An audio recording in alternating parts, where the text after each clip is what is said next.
What is the perfect business model? Of course, that will all depend on who you ask and on your personal preferences. But it's definitely very possible to make an exceptionally strong argument for drop shipping. This is a business model that has huge advantages over selling your own products, over becoming an affiliate marketer, and certainly over making money from adverts. It has all the strengths of each and none of the downsides of any of them.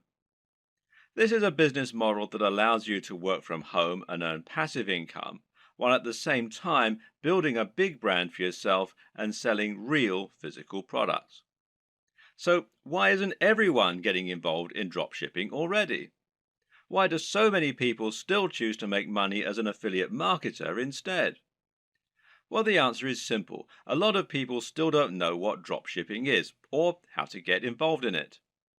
Of course, this video series is going to change all that and help you to understand what dropshipping is, why it's so beneficial, and how to get started with it.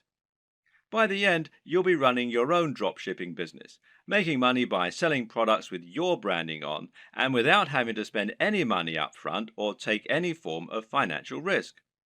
Didn't I say it was the perfect business model? So, exactly what is dropshipping?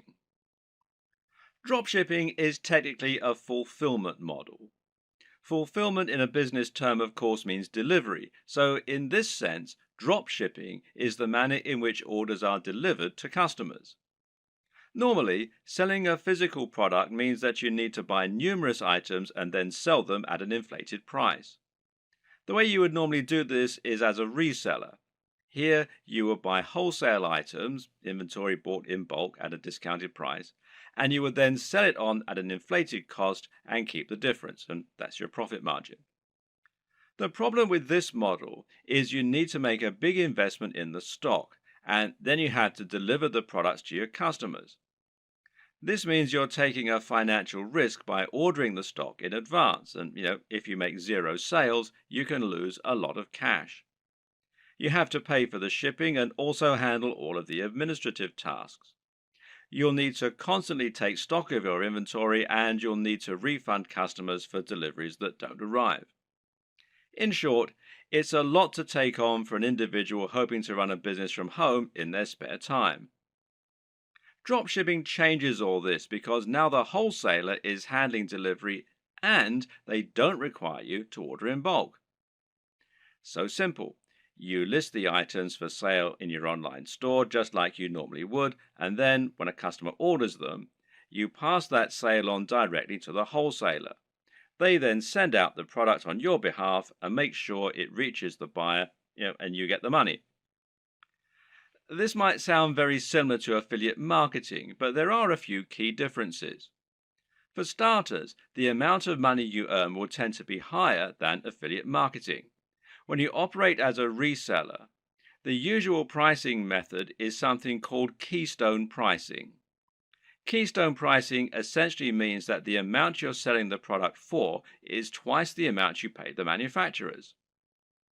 This is one of the most common conventions for this type of business, and to all intents and purposes, dropshipping businesses are resellers.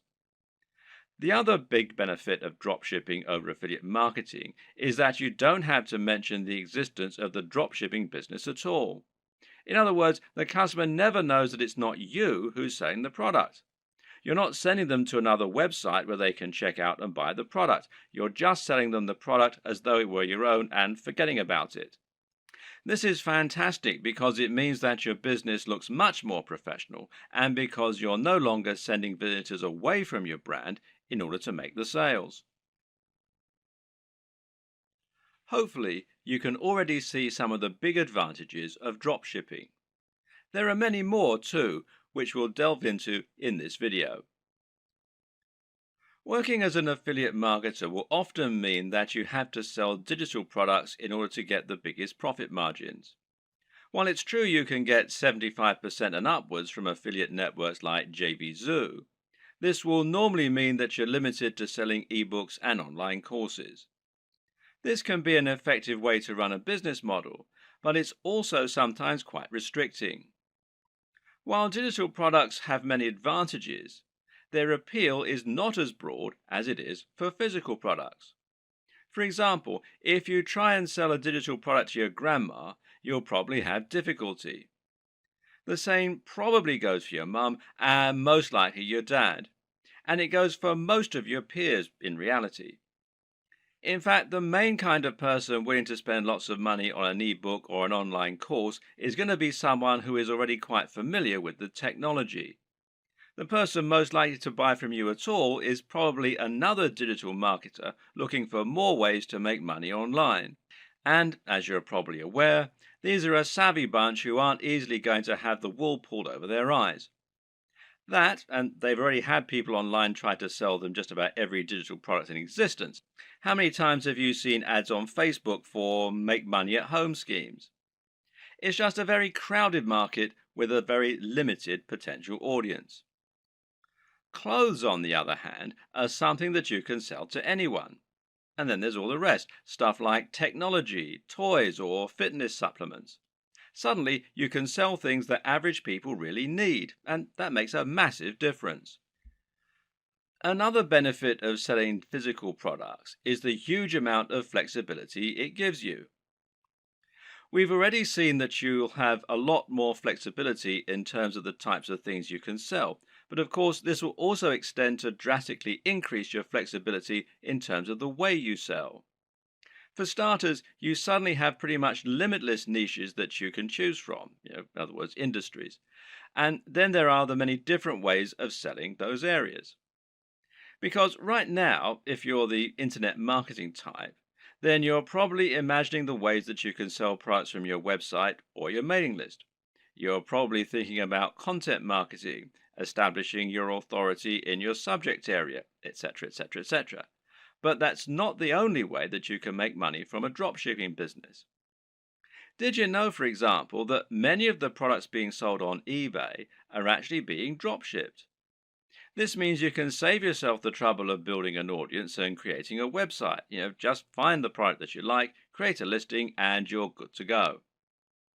Even big companies like Home Depot and Sears reportedly use dropshipping on some of their less popular products, so it must be a good business model. With dropshipping, you also have total control over the way you sell the product. This means it's up to you if you want to introduce a time-limited discount or if you want to bundle multiple items together in order to offer special deals, etc. This can all help you to make a lot more sales, and it's not an option you would have available to you if you were acting as an affiliate. In that scenario, the product owner would set the price and you would have no option other than to go along with it. We've already seen that you can reduce the risk by dropshipping. There's less risk than reselling here, but there's also far less risk than selling your own product. That's because creating your own product would involve a lengthy and stressful process of designing the product specifications, working with factories, and then spending lots of money on materials, etc. None of this is to say it's not impossible, it's just a huge amount of risk. With drop shipping, you don't have any of this risk because you're not spending upfront investment. You simply find the product you want to sell and then promote it. But there's another way that you can reduce risk with dropshipping too, which is by picking a product that's already highly popular. By finding products that you know are already selling very well and are very in vogue, you can completely minimize the possibility that your product won't sell. Now you're selling products that will sell in droves. You just need to find the people who are buying and make it easy for them. Perhaps the biggest advantage of the dropshipping business model, though, is one that many people don't even consider. As mentioned, dropshipping has the benefit of allowing you to keep the actual manufacturer stroke fulfillment company as a silent partner. They will send out the product on your behalf, but as far as the customer is aware, they bought it directly from you.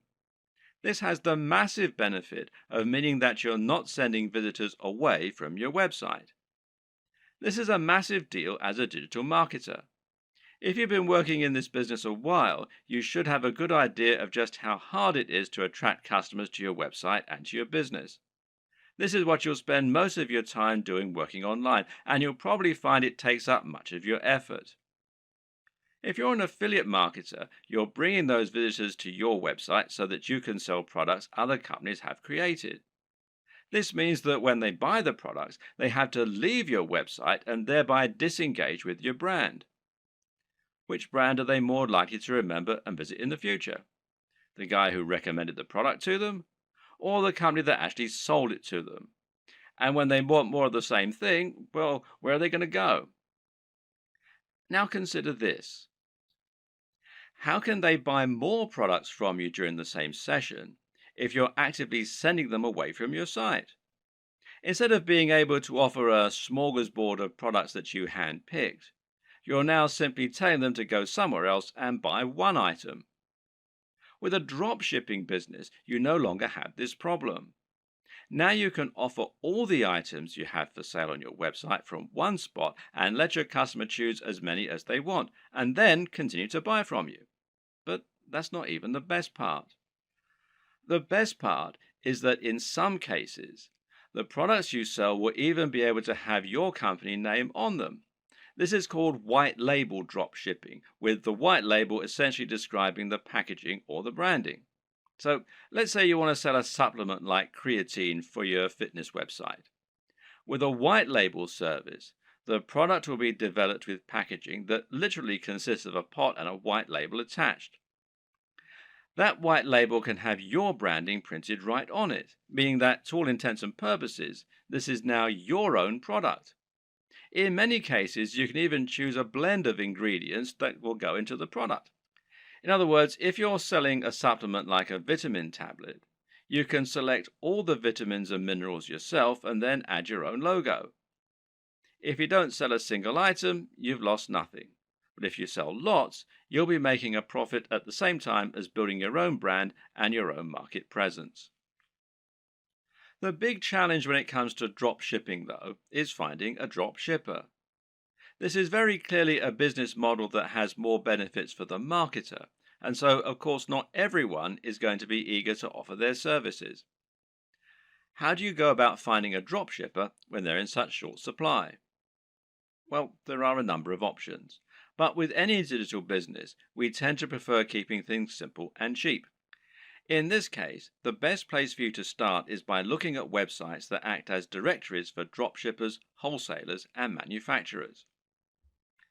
One great site that will do all this is Alibaba, which you'll find here at alibaba.com. Another good one is Worldwide Brands, which you'll find here at worldwidebrands.com. The latter is probably preferable, as this specifically features dropshipping companies and has a large number of advantages for dropshipping businesses. For example, you can use this site to make sure that you're dealing with the real wholesaler. What does that mean? Well, it means that you can avoid making the mistake of signing up to sell products that someone else is dropshipping to you, thereby scraping profit from you. This is a common practice and one to be careful of when you're just starting out. Worldwide Brands is perfect if you plan on finding a dropshipping manufacturer quickly and selling their products on eBay or Amazon. The only problem with this plan is that there's a fairly hefty sign-up fee. Currently, it costs $249. Okay, so that's not astronomical, and this is a lifetime membership. But if you were attracted to dropshipping initially because you wanted a business model with zero overhead, then it might be a little off-putting, especially as your break-even point has now been pushed back further. So there is a free review, though, at the time that I'm making this video. So another option is to try Thomasnet, which you can find here at thomasnet.com. which, like Alibaba, has a selection of different types of manufacturers and wholesalers selling different types of products and different types of services. Makers Row, which is makersrow.com, might also be worth checking out. Some other paid options include SaleWho and Dober, and a great free choice is Wholesale Central. Failing that, another good strategy is just to search Google. When you know the type of product you want to sell, just try searching for that product on Google with the word dropshippers and your location. So if you're hoping to dropship clothing in the UK, then you can just search for clothing dropshippers UK, and you can see it brings up a whole load of different ones here. And one that I looked at earlier was this one, fashiondropshippers.com, which seems to do exactly what we want. Or perhaps you're looking for a white label supplement dropshipper in the US. In that case, we can search white label supplement dropshipping US. And amongst a lot of the ones here, which you can see, one that we find is Vox Nutrition, which you can find here, voxnutrition.com. And it lets us do exactly just that. And it's pretty simple and straightforward method, and there are more and more businesses like this springing up all the time to meet demand. Vox Nutrition will handle formulation, production, and fulfillment on your behalf, making things nice and simple. The third and final strategy for finding your online dropshippers is just to contact the companies you like directly. Find manufacturers for products you'd like to sell and drop them an email. Better yet, try messaging them via LinkedIn or a similar avenue and see if you can get them to respond that way. This way, your message will stand out from their crowded inbox. You could even visit stores in person and ask the owner if you could have the contact details for the company that sold them X product. And this works better for smaller, privately owned stores, of course. If the company doesn't already offer the drop shipping services you're looking for, then just explain to them the benefits and why you would like the opportunity to sell their products in this manner. In many cases, they will acquiesce and you'll be able to start selling a product that other online retailers don't have access to.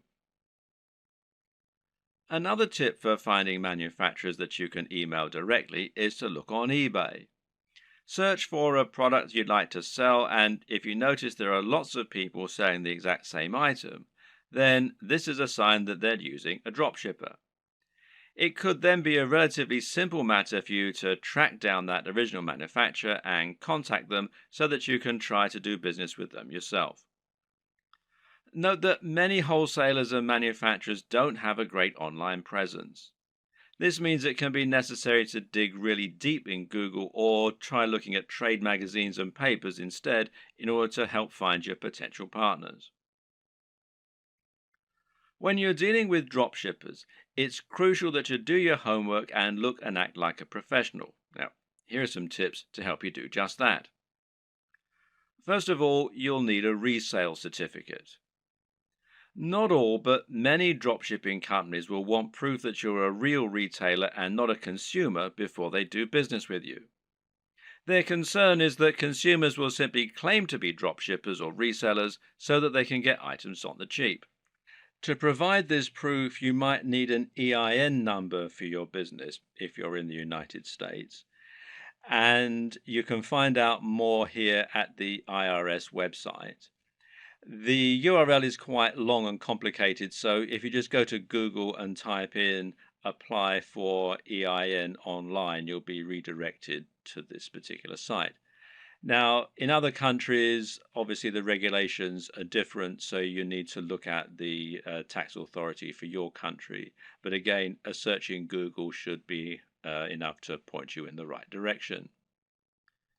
You might also need a resale certificate, and you can find out more about those at this site here, which is wisegeek.org/what-is-a-resale-certificate.htm.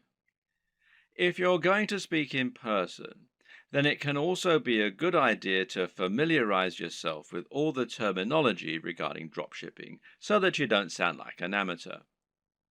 You should also look out for fake dropshippers. When choosing dropshippers, there are a number of businesses you need to look out for. These are not really dropshippers in the truest sense of the word. You need to avoid these companies as they won't always get you the best deals and they might not be able to offer you the same kind of value as other organizations. Be aware of companies that want ongoing fees, which real dropshippers don't require. Likewise, be careful of companies that also sell directly to the public. These companies often aren't really drop shippers so much as resellers who are just trying to trick you into making a bulk order. While monthly fees and direct commercial sales are warning signs, there are a few caveats and requirements that you may need to go along with. We've already seen that many dropshipping companies will require you to provide a resale certificate, and likewise, you might find that you need to apply for an account before you can begin using their services. And this will normally involve filling out a form and explaining the nature of your business, and so on. Now, some companies also require you to place a minimum order for your first sale. This is another strategy they can use to drive away consumers, as well as merchants who are just window shopping and may not use their products in future. So, for example, you might have a minimum first order of $500, which is a little bit contrary to the entire concept of dropshipping, as you'll now have a bunch of inventory sitting around and the potential risk of losing that upfront investment. So, what can you do? Well, the best advice is to ask if you can use this initial expense as credit. Pay the first $500 and then use that amount in order to offset future sales until they've paid the full amount off. Drop them an email or speak in person to discuss this option. A lot of people just starting out are going to be very eager to find a partner to work with and will feel privileged when they get a positive response to their inquiry. It's an exciting feeling and certainly a compliment being given the go ahead to sell on behalf of a manufacturer. But at the same time, you also need to be a bit discriminating in your choice. Don't go for the first company that's willing to work with you. Make sure they're actually up to scratch. One thing to be careful of is quality control, and in this regard, you often get what you pay for. Be sure to ask the company what quality control measures they have in place in order to prevent problems like defective products and faults. Likewise, speak with them regarding their delivery times and packaging. Remember that it's your reputation that's going to be riding on the quality of their products and service, so you need to ensure that you're happy with it. Another tip in this regard is to always ask for a sample of the product. If you have demonstrated their ability to sell and they truly are a big business, they should see it as a very small investment to provide a sample of what they're selling. And if they won't, then order a product yourself as a customer. You really don't want to put your name to anything that you haven't personally checked out first. Now you have the basic idea of how dropshipping works and how you need to get started. You can begin to think about how you're going to build your own business. This all begins with choosing your product and choosing your industry or niche. The product, of course, is going to be the item that you intend to sell, and this is going to be dictated by the industry or niche that you choose to enter. An industry or niche is the subject matter that you intend to write on and the industry that you want to operate your business in. This is important. The choice is going to impact on everything from the price of your products to the type of person you'll be selling to the type of businesses you'll be working with.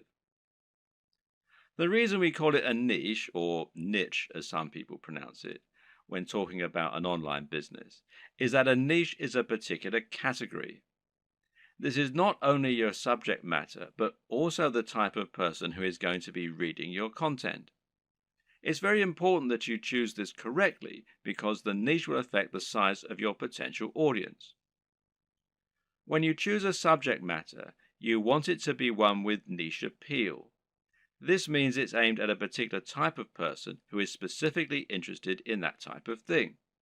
An example of a niche might be knitting. Now, if you have a blog about knitting and you sell knitting paraphernalia, only people who are interested in knitting are going to read your blog and buy from you. This way, you've cut out a niche for yourself rather than trying to appeal to everyone.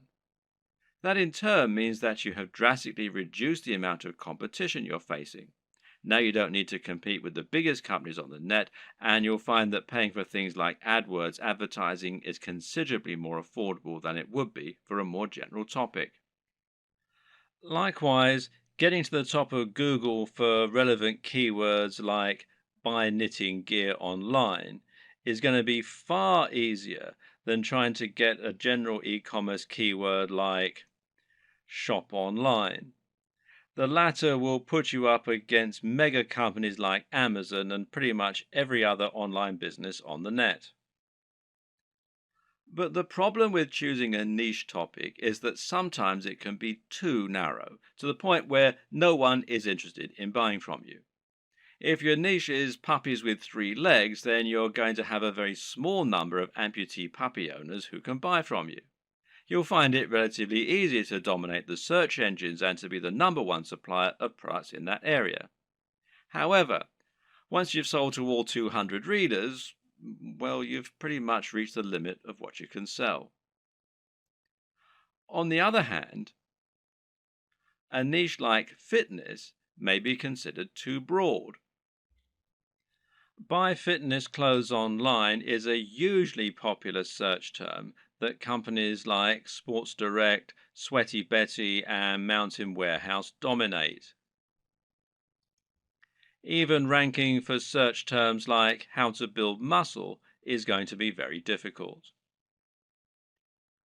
The perfect niche or industry is one with a broad appeal, but which still gives you a unique twist. This way, you'll be able to appeal to a lot of people, but you'll also be able to avoid directly competing with the biggest competitors. This will also give you a better route to market, which is a term that describes any direct access you might have to your target audience. An example of a route to market would be a forum dedicated to the subject matter you're writing about, or an industry magazine. With all this in mind, how do you find the perfect niche for you? Well, there are a few things to consider. Now, a lot of people watching this are going to already have a blog or a website. In that case, the best niche is obviously going to be the one that you're already in. All you need to do is simply pick a product that your current readership will enjoy. You should already have their trust, so all that's left to do is to offer them products and explain how and why they can benefit from them. Then there's an area you're already interested in. This will often align with the last point, but you should always pick a niche that you find personally interesting. This makes a gigantic difference to the quality of the content you put out, to your ability to pick the best products, and more. Remember, as a blog owner, you're going to be required to write thousands of lines of content on this subject in order to demonstrate your expertise and to gain the trust of your voters. If you don't know anything about the niche, this is going to come across in your writing and you're going to find it a very dull job. On the other hand, if you have a legitimate love of the niche you're writing in, you'll find it no chore at all to write all that content, and you'll find it much easier to wow your readers with what you know. What's more, you'll have a better idea of how to pick a truly great product that will stand out and attract your audience. You'll have your finger on the pulse. There are also niches where you have an upper hand. Again, this relates directly to the previous two examples in many cases. Suffice to say that most of us will have contacts and advantages in some niches that give us an edge. Perhaps, for example, you happen to know the owner of a very big fitness website or of a very big fitness magazine. Knowing this person will thereby make it much easier for you to get a cheaper advert or maybe even an article inside the magazine. Now you can reach out to that audience directly and hopefully sell more product. Have a long think about your list of contacts and friends, and then consider finding a product that will let you make the most of those advantages. If you look at affiliate marketing, digital products, and internet marketing as a whole, you'll notice that certain niches stand out as being far the most popular, and those are fitness, making money, and dating. Now, why are these the most popular niches? On the one hand, it's because they have the broadest appeal. But the biggest reason is that they offer the best value proposition. A value proposition is basically the way in which your business is able to offer value. This is the way that your products can change people's lives. What is the end result of owning your product? If you're selling a hairdryer, then what you're really selling is the convenience and dry hair. If you're selling clothes, then what you're really selling is the ability to feel good about yourself, to look sexy, and hopefully to thrive in your career and in dating as a result. This is what sells. Try and sell a book about cats, and you're not really offering much beyond a few hours of entertainment. But sell a book about making money, and you're selling a dream. By choosing a product that can really change people's lives, you're providing much more value, even if the manufacturing costs stay the same. Now, this lets you charge more and make more money as a result, and it basically comes down to the niche.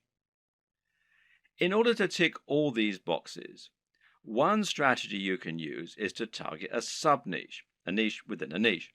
An example of this is targeting a specific type of person within the fitness niche. How about fitness for the over 50s or dieting for the diabetic? You could even do strength training for martial artists. In this latter example, you've actually combined two separate niches in order to offer something truly unique and interesting. Now you have your niche. The next thing to do is to pick an actual product. From there, you can find the manufacturer to help you provide it. The important thing here is there should always be a clear synergy between your branding, your ethos, and your product. That is to say, you should have a real affinity with the product and be selling it as an extension of your mission statement. What you must not do is simply find the first product you can sell within your niche and then go out and try to sell it. An example might be to create a fitness website, build an audience, and then sell a really basic protein shake that is already well known. Can this work? Well, sure it can, but why would people bother to buy from you when there are countless other sites where they can find the exact same thing, or when they can buy it down their local high street? Likewise, if you're selling a product that is obviously not your own and is so generic, it can actually hurt your trustworthiness. It's clear that you're trying to make money, which isn't a bad thing in itself, but you're not offering any unique value in return. You're just saying, oh yeah, and why not buy this generic product while you're here? On the other hand, if you can find a product that is somewhat new, somewhat different, and that mirrors your personal approach to fitness, to business, or whatever your niche is, then you can sell something that you really believe in and can get excited about. And this is something that will come across and make itself apparent for your visitors too. This is one reason why it can be so great to have a hand in helping design the product, as with a supplement, for example, where you get to choose the ingredients. Similarly, you can make money from selling a product that is a little lesser known and that you find particularly interesting and exciting. The best brands will be the ones that can grow with you. Find a company that's doing something new and exciting and express that you'd like to work with them. From there, you can then focus on growing and building your business. And this will help you to form a real relationship that's mutually beneficial and that your customers can appreciate too. Of course, there are many smaller considerations to keep in mind when selling your products. Should you sell a consumable, or should you sell something that will last a long time? Should you sell a product that's very expensive, or one that's very affordable? In the video on e-commerce and pricing, we'll discuss this in more detail, but suffice to say that it can make a lot of sense to sell multiple products in future, as that way you'll be able to benefit from multiple different types of business model and you'll be able to draw in a wider range of buyers. Having a range of prices means you can cater to people with all kinds of budgets and build some loyal customers who might increase their average spend with you over time. For example, a cheap consumable has the distinct advantage of being something that will keep your visitors coming back. If you sell a protein shake, for instance, then your buyers will probably want this about once every month. If you provide a reliable service and appealing prices, then this is an excellent way to get repeat business and to have a recurring income, which in turn will be highly convenient by letting you make more concrete plans for your budgeting, etc. Another option is to run a box business. Now, these are businesses that sell selections of products on a recurring basis. Someone will subscribe to your business and you'll send them a package containing a set number of products each month. This could be a range of different items or it could be one thing. Loot Crate, for example, is a business that sends pop culture merchandise to comic book and games fans. Part of the fun of this service is that they never know exactly what they're going to get, but it will always be something interesting and exciting. Then again, you also get men's grooming services that send the same selection of consumable razors, shaving foams, etc. to their customers every month. This is a different way to create your dropshipping business, one that allows you to add some real extra value and also to promote the products of your partners in an exciting way. There are many other ways you can add value too, whether it's providing freebies like some kind of PDF, offering the best discounts, or somehow upgrading the product you're offering before it reaches the customer. Whatever you decide, the big question to ask yourself is, what value are you providing? What are you offering on top of the products themselves? How are you providing value not only for the customers, but also for the suppliers? And what advantages do they get by coming to you instead of going to somewhere like Amazon? Finally, of course, you need to ask yourself what types of products will sell well. And this is particularly important when you first start out and you perhaps only have one item to begin with.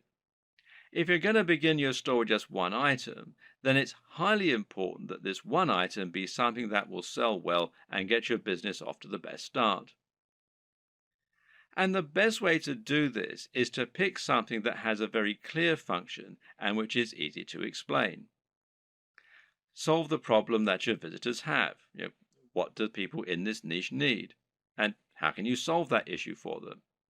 If you can answer this, you should have no problem selling your first item as long as it's well made and as long as you're persuasive enough to make it sound amazing.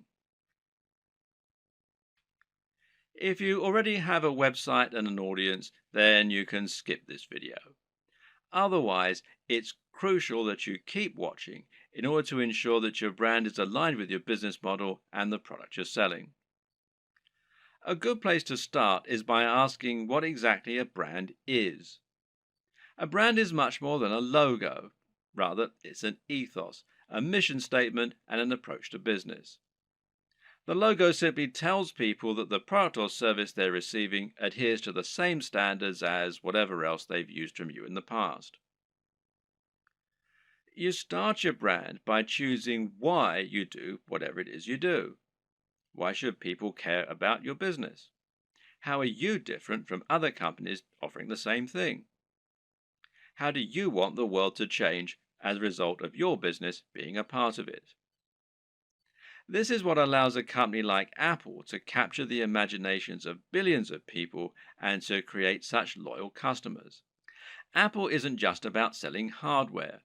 It's about selling beautiful hardware that feels personal and that is aimed very much at creative, rule-breaking individuals as opposed to big businesses. When the first Apple computers were released, the only real competition was IBM. And by taking this stance, Apple was able to differentiate itself a lot and get a lot of excited followers as a result. The same goes for many businesses that are setting out to create a greener planet.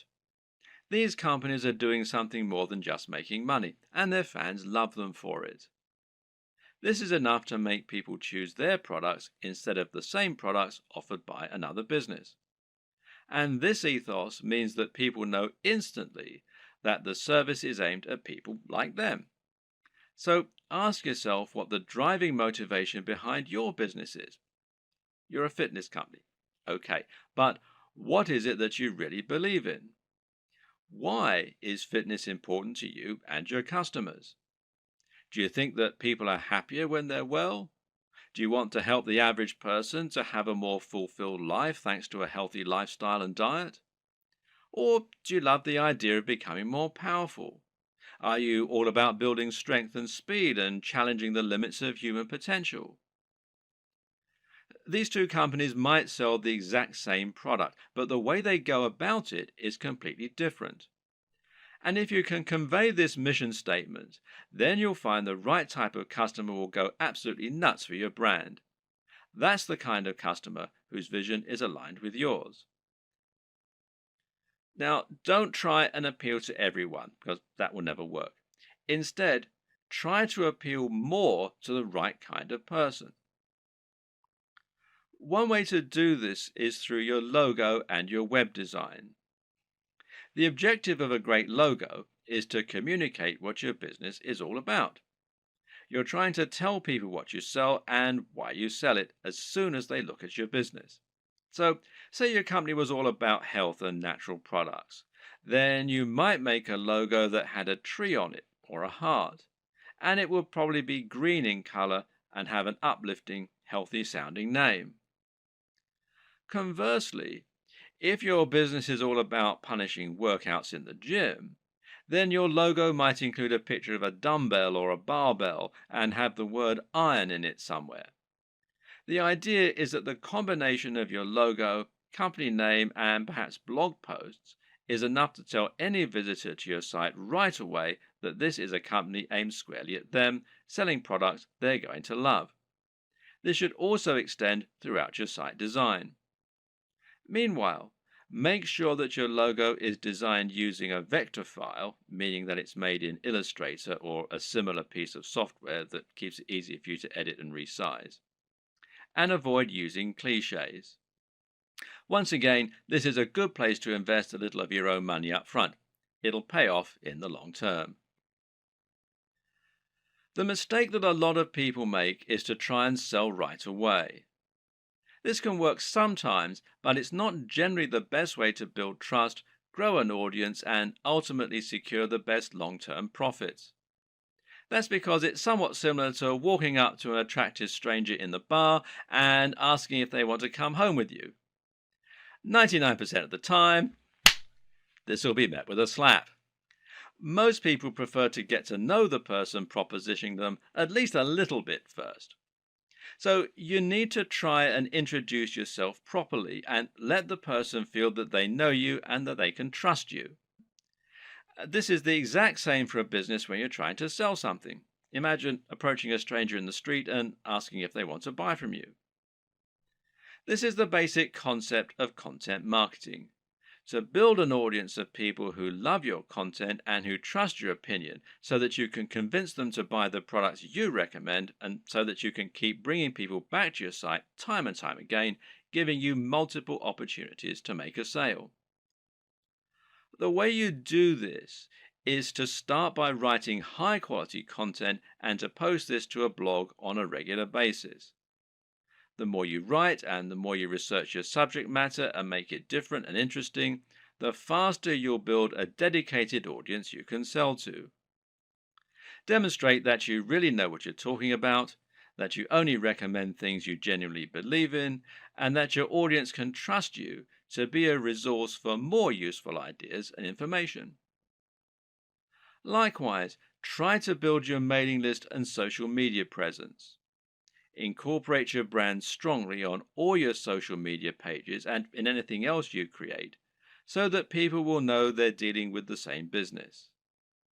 Getting someone to follow you on social media when they think they might be interested in your brand is far easier than getting them to buy a product from you and actually spend money. Social media accounts will meanwhile help you to bring more new customers to your site by letting people share with their network. You can help this too by providing social sharing buttons, like these from shareaholic.com, that will let people easily like your content on Facebook or tweet to it on Twitter. Once you have generated a big audience of people regularly coming to your site, you should start thinking about introducing products to your page.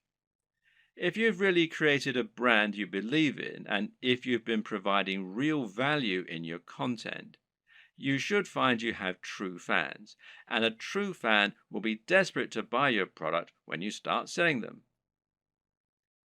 Of course, there are many additional methods you can use to send more customers to your products and to market your store. One option is to create your own affiliate program and to encourage more people to help market your items. Another method is to pay for advertising, whether this is a pay-per-click campaign through Google AdWords or whether it's an advert on Facebook that is highly targeted to your specific demographic. This works well in scenarios where you're selling from eBay or Amazon and aren't trying to build up an audience. If you're going to pay for advertising, though, you need to calculate the LCV, now that's lifetime customer value, of each customer. This will allow you to ensure that whatever you spend on your ads, you're making more back and thus seeing strong ROI or return on investment. But to take this next step, you're going to need to make another new addition to your business. And I'll talk about that in the next video.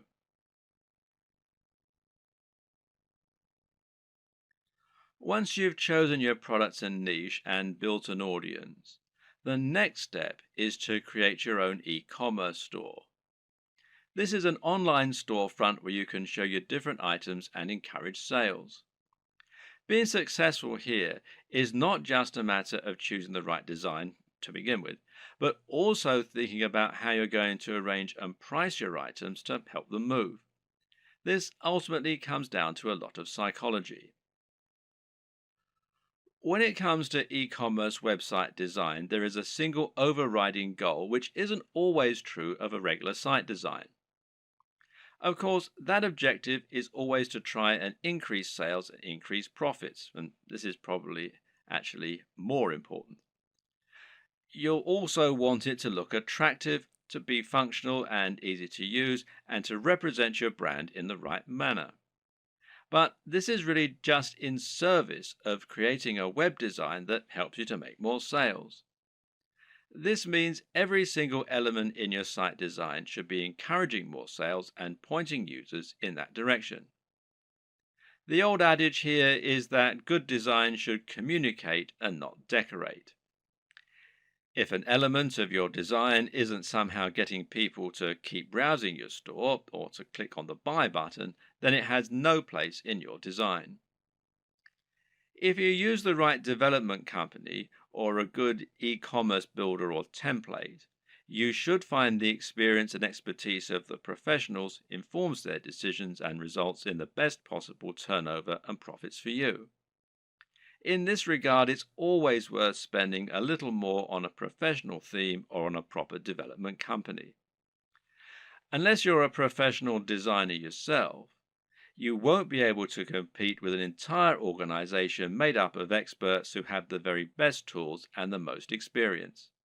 And any lack of professionalism in your site design is going to reduce the trust in your brand and make visitors less likely to buy. An e-commerce store, more than any other design, needs to look professional and have a sense of polish and sheen. The easiest way for most digital marketers to create their own e-commerce store will usually be to use a WordPress theme like WooCommerce. Now, WooCommerce is a theme and plugin combination that will transform an entire WordPress site into an online store. And this makes managing your store just as easy as managing any WordPress website. You can still get a professional design for your site, meanwhile, by hiring a professional designer to create your theme for you, or by buying one that you really like the looks of and you think will fit your brand. Now, you can download the free version of WooCommerce, the WooCommerce plugin, that is, from within the WordPress dashboard. Or you can buy the paid for version and you can buy the themes from woocommerce.com.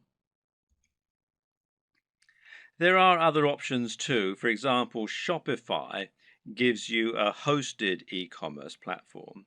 And this means that the site will be located off your server, just like a profile on Facebook, for example. You then send your customers to that page where they can shop through your multiple products. And this can help make things a little easier and simpler to run. But it does ultimately mean that you lose a little of the freedom and flexibility that comes, with terms of your website design and how it all looks and how it all works, etc. And there are local versions, the Shopify.com if you're in the US, shopify.co.uk if you're in the UK, and there are some other local versions as well. Now, do bear in mind that this is a paid for service, but there is a 14-day free trial at the time that I'm making this video. Either way, through choosing a well-known platform such as one of these, or Magento, which is magento.com, or BigCommerce, which is bigcommerce.com, will mean that you can find a large amount of support, free themes, plugins, and more that will help you sell. And some of these features can be incredibly useful, such as the ability to add widgets right there on your blog that promote your top items, for example. So don't steer away from the big players. Using these methods will help you to generate more sales by having a professional looking and performing website.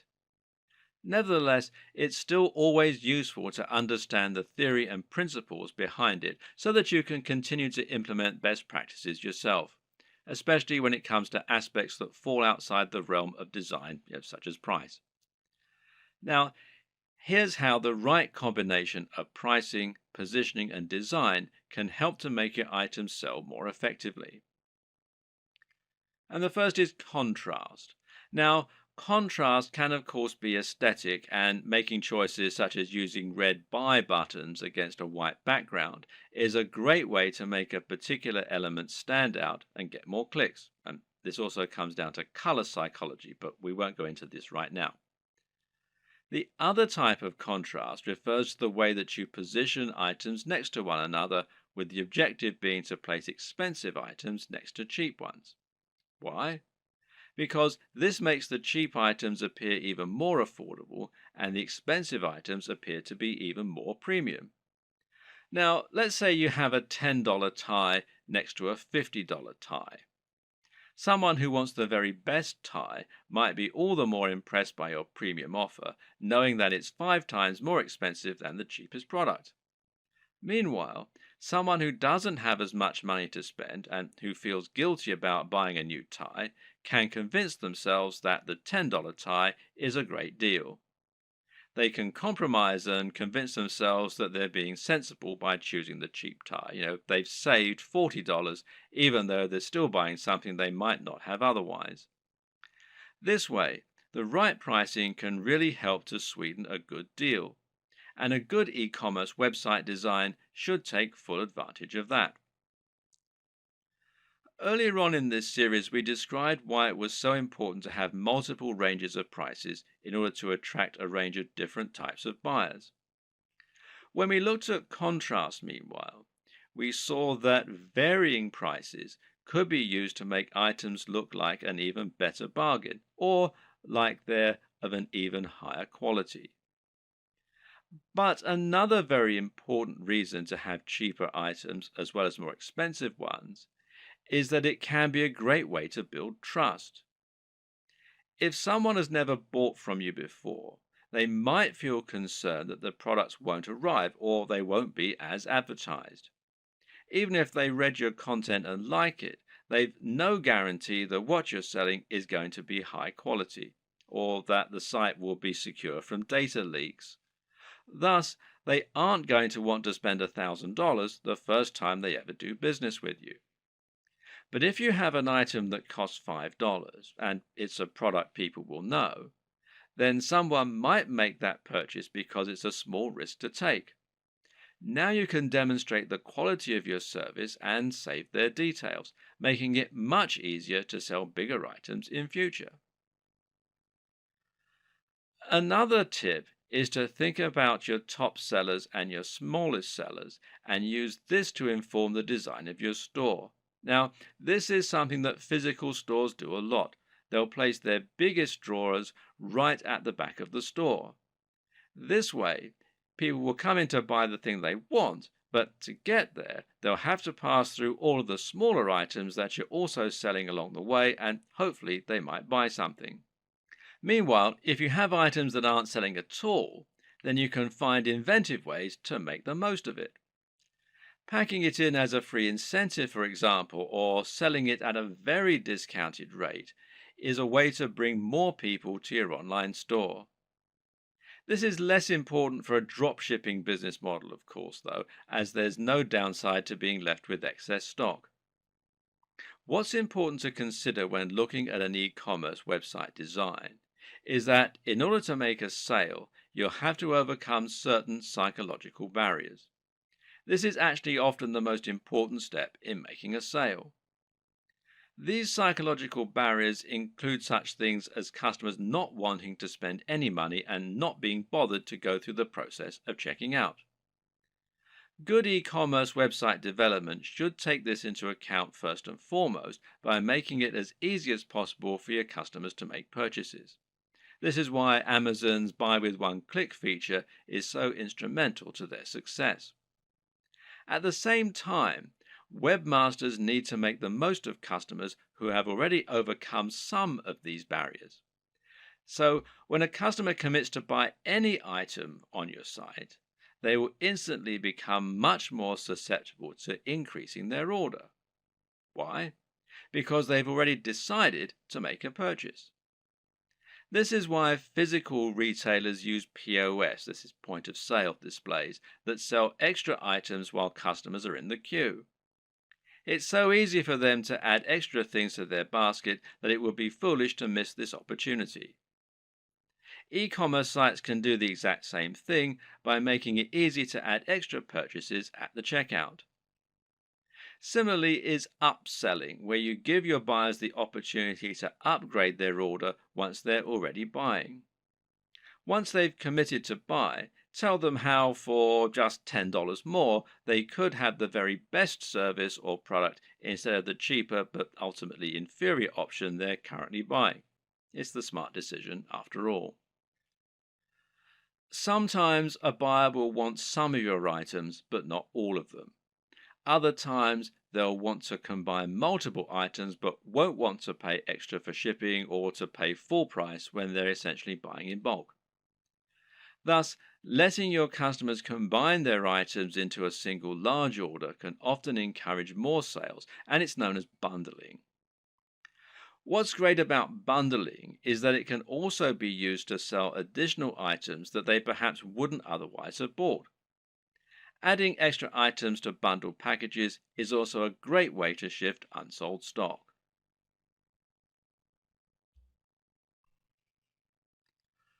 One aspect that can help you to boost your sales is so big and important that it needs its entire own video, and that's your persuasive writing.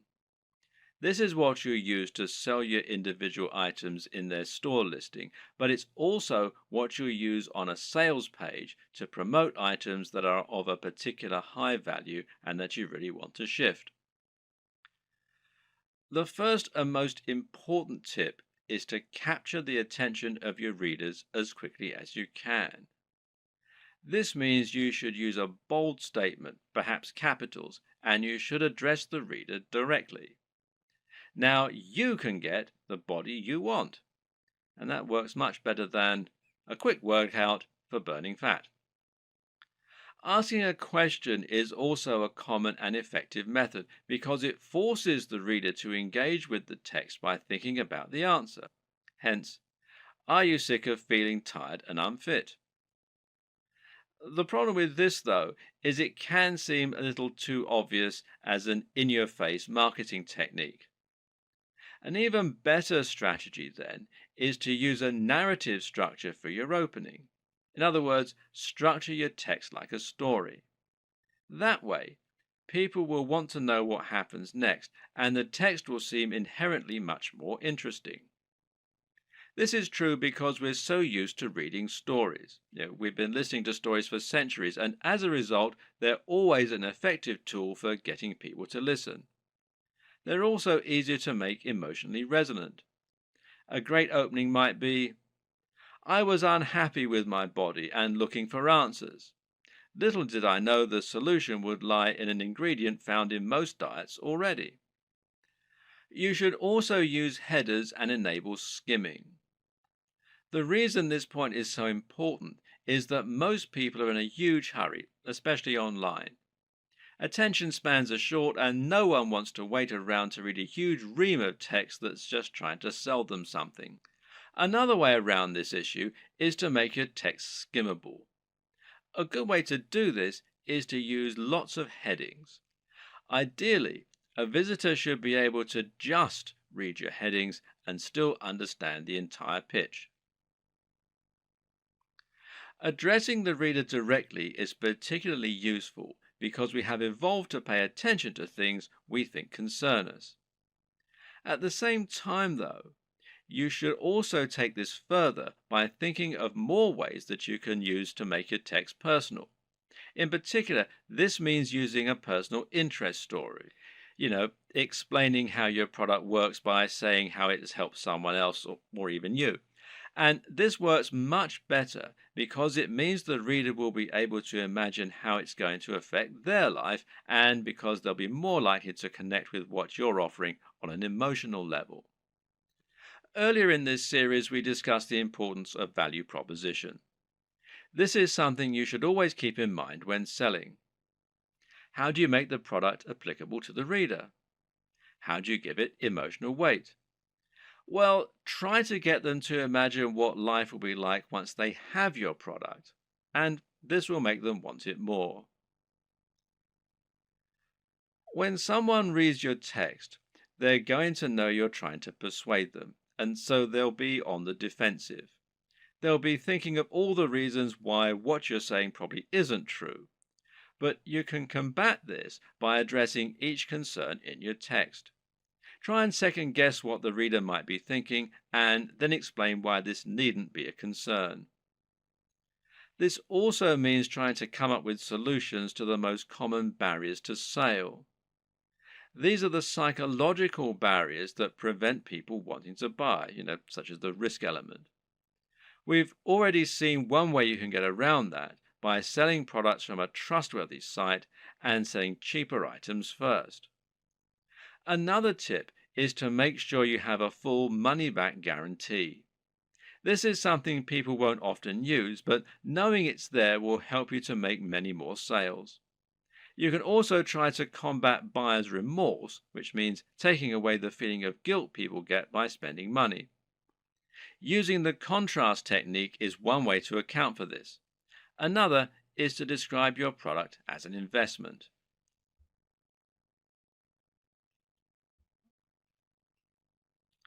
Ultimately, the best way to start building your dropshipping business is to start by selling a product from your site and then to experiment and grow from there. The exact strategies you use are going to depend usually on the nature of your website, your audience, and your goals. It's up to you to find your way, to see what works, and to tweak and evolve your business over time. Hopefully, this video guide has given you all the tools you need to get started. You should now have a strong idea of how a dropshipping business works and how to get started. And you should now have a grasp on how to encourage products to grow, how to choose items that are likely to sell, and how to find the right market and audience for what you're selling. Once you begin selling physical products to your audience, you'll unlock the kinds of profits that you just can't get as an affiliate, and all without taking any significant risks or spending much money at all. And I wish you every success.